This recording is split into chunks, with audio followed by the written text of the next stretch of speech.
Ciao! I just got back from my Italian holiday in the Puglia region. I wanted to go to Italy and experience a bit of everything their culture has to have. And so I went to research it online. I noticed Puglia's beautiful pictures and amazing reviews.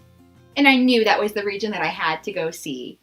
Known once for providing pastas to all parts of Italy, Puglia is now known for their famous attractions, red wines and olive oils, and beautiful beaches.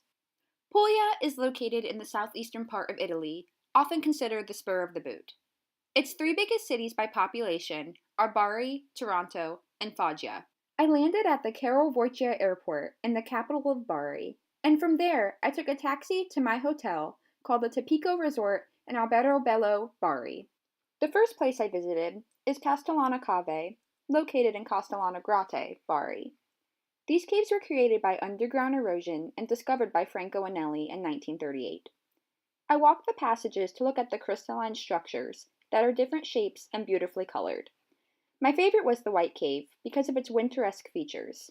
After walking around the caves for hours, I was famished, so I went looking for a restaurant close to my hotel.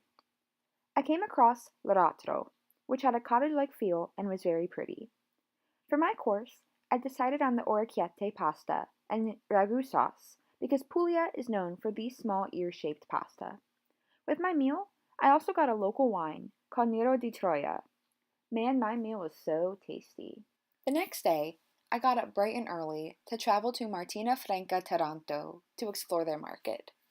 The taxi had to stop outside of the town because on market day, all of the roads are closed for the vendors to set up on.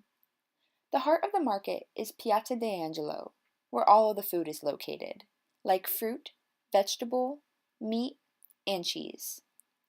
Surrounding the piazza are the clothing, shoes, plants, household objects, and more. I bought so much stuff that day. After I went and dropped off my newfound treasures at my hotel, I traveled to the province of Brindisi. I started my day there at Zoosufari Fascinolandia, in the town of Fascino.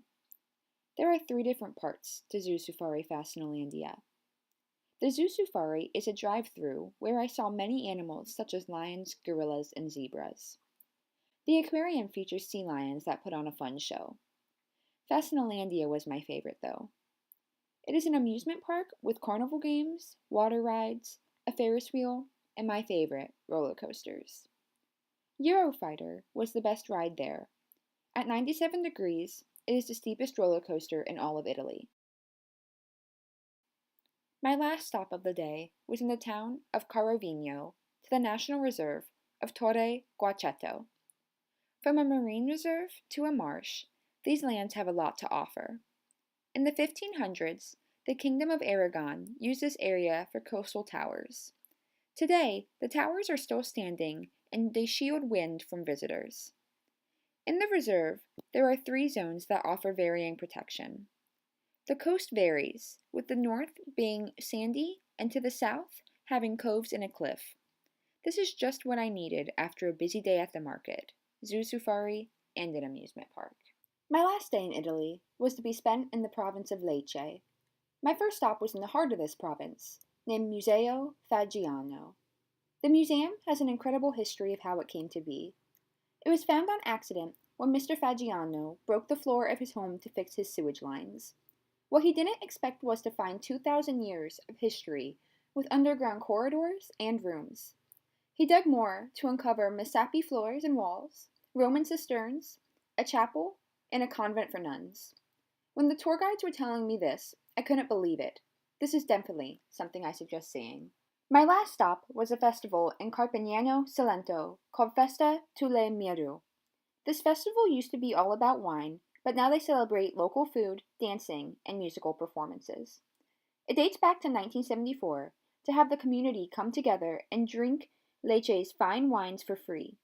They chose Carpignano Salento because of its rich history and breathtaking monuments and views.